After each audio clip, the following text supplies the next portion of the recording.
where do you go from here? I mean, I think that they clearly have some roster decisions to make. Chris Middleton is a guy that is just a giant exclamation point on the roster sheet to me. He looked really, really bad in the series, especially on the defensive end. I think there's a bigger overarching question, and it's one that nobody anywhere, I think, is really ready to ask. Is Giannis is 28. He's starting to get a couple of little injuries. His game is not necessarily because of the lack of shooting. Might not age particularly well. There's no question he's still an all-star level player, an all-NBA level player. The difference between a top 5 and a top 15 player. I'm not saying that, but that's something we have to be on the lookout for over the next year, I think. I'm not there with you at all. I'm not even back. Yeah, I'm going to push back too. That's too extreme. I would just say the back issue. I'm much more worried about the fall and that contributing to how he played than anything else. So, and he did struggle with some injuries this year. But if you also look like his free throws shooting decline this year, his ability to kind of make floater range shots, his ability to make jump shots, all were maybe this year's an aberration, but it's not like for large guys, when some of the athleticism starts to go, it can be quick. That's all I'm saying. I am not saying that's what's happening.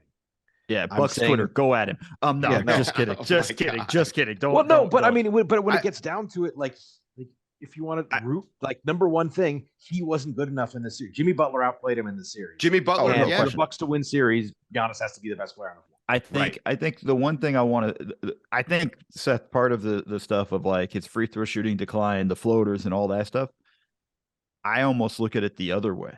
What if those years that he was good was the aberration and he just had a good run there? I mean, we don't know. Like it's one or the other. There's going to be flukish stuff in that instance there and all of those things. And I know Bucks fans are screaming, Giannis was hurt, all that stuff we were talking about. And that's probably right. But like I think that part's too premature. But I think what you're looking for with the future for the Bucks in terms of like, man, we've been screaming this for a long time. Man, you need to get more athletic on the wings. You need to get more athletic on the wings. And when you see the big acquisitions they made in the offseason, and I like the Joe Ingles pickup for them. Thought there'd be more behind that. I like the Ingles pickup, but I thought they'd do more. Then the 5 second-round picks for Jay Crowder, who's really a power forward and not a wing player and not overly athletic. I think those are like, you're looking at that going like, guys, like you need more athletic. And I think the ultimate thing is, that's a massive misstep by the front office. I mean, Dante DiVincenzo for Serge Ibaka, and whatever we could say about Dante and his knees and he shot poorly, all that stuff, this and that. Yeah. But he's a little bit more athletic.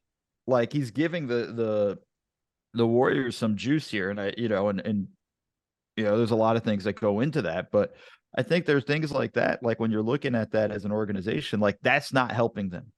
Well, Grayson Allen as your starting 2 guard doesn't help you.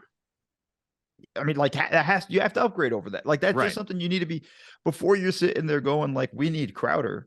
You need to go find the upgrade for that.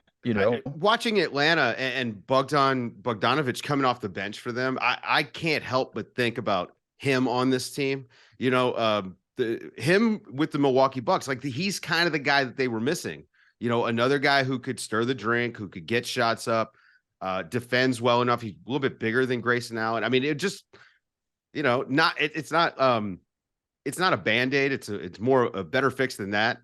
But it's not everything. I think that one big issue is it could be Brook Lopez defensively when it comes playoff time. Miami feasted against the drop. Okay. Listen, no, I'm just saying. No. Now listen. No, I'm going to push. Like if you, I'm please push back. No, that's the point. This is something that, and we did this in the finals last year too. So this is a broad thing. Is for whatever reason, like if a team makes some shots against the other team, oh, the defense, blah blah. The Bucks lost the series offensively. They had an 88 offensive rating in the fourth quarter. Oh yeah, series. Just like and Brook was great offensively, just like in the finals last year, the games that the Warriors won, they had the same offense in the games they lost. The games that the Celtics lost, their offense went in the tank. They lost the series on offense. Like the Heat's offense was fine, despite Jimmy going crazy and everyone else shooting like 93% from three. So this was not a series. Maybe some of the defensive rebounding, maybe some of the hustle plays Mo was talking about. But in general, it was the not able to consistently generate and make good shots on offense, which was lack of ball handling, lack of athleticism, lack of shooting. So it's not like Brook Lopez was the bright spot for the Bucks this series. The starting there is the wrong spot. Thank you. I yield the rest of my time. It is though a sign of the lack of athleticism. Yeah. I'm gonna just kind of say one thing about the defense though, because I think Seth is largely right about the offense. I think this goes back to what we scream about all the time is just versatility, right? Like they played one defense all year. Drop coverage. They played and in the playoffs they only played one defense, and everybody's screaming, "Why didn't you double? Why didn't you do that?" They don't have the personnel to double. That's the most important. Like that's the thing when people go off on like where were the adjustments? Where are the coaching adjustments? Yeah, and it's like and the coaching adjustments. It's a failure of coaching. Sure, because that's something he should have been doing in the regular season. We scream. I say it all the time. Got to experiment. Got to experiment. Offensive versatility, defensive versatility. Well, we hammered this Bucks team and this Bucks coaching staff for years. We hammered them on lack of versatility, playing one way, and ultimately, Mo, right back where they were. Yeah, and I think that's an important thing with all those just going through the playoffs. Just watch that throughout the entire playoffs of what teams can play different ways, offense and defensively, because and see how far they go in that stuff. Now, sometimes you can be so damn good in your one way that you can get away with it, right? And I think that's part of it. But I also just think when we're talking about the Bucks defense, we have to look at the personnel. You're not doubling with Brook Lopez. Like that doesn't help you. In that sense, putting him up in the screen and then Jimmy cooks him up top. Like that's not going to happen on a switch. You're not going to do that and things like that. So I think there's those things. I just think the failure of not changing stuff up on the defense is in the regular season is kind of what hurt them. And the thing about this series loss, it highlighted all the problems that were underneath the surface of this team.